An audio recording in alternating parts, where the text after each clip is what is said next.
സാധിക്കില്ല. പക്ഷേ ഗുണനത്തിൽ ഞാൻ ഇവരെ ഒന്നുമല്ല. ഹരണത്തിലോ ഇല്ല, ഞാൻ അതിനൊരുങ്ങുന്നില്ല. ഏതെങ്കിലും ഒരു സംഖ്യയെ ഞാനൊന്ന് ഹരിച്ചാൽ അതിന്റെ ഹരണഫലം ഈ പ്രപഞ്ചം തന്നെ നിറഞ്ഞു കവിഞ്ഞു പോകുമെന്ന് അങ്ങേക്ക് അറിയാമല്ലോ, അല്ലേ?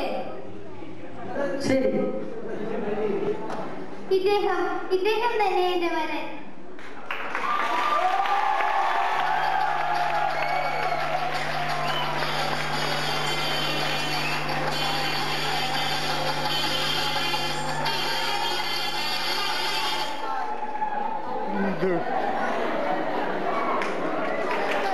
ഗണിത ശാസ്ത്ര ദിനാഘോഷത്തിന്റെ ഭാഗമായി നമ്മൾ ഇവിടെ അവതരിപ്പിച്ച പരിപാടികളിൽ ഏറ്റവും മികച്ചു നിന്ന ഇനമായി ഫാഷൻ ഷോ ആയിരുന്നു.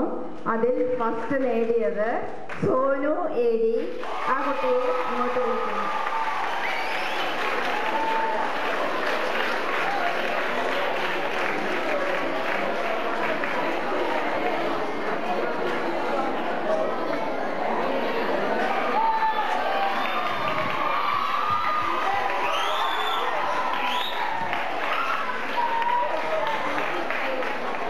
നൽകുന്നതിനായി ഷീജ ടീച്ചറെ ക്ഷണിക്കുന്നു.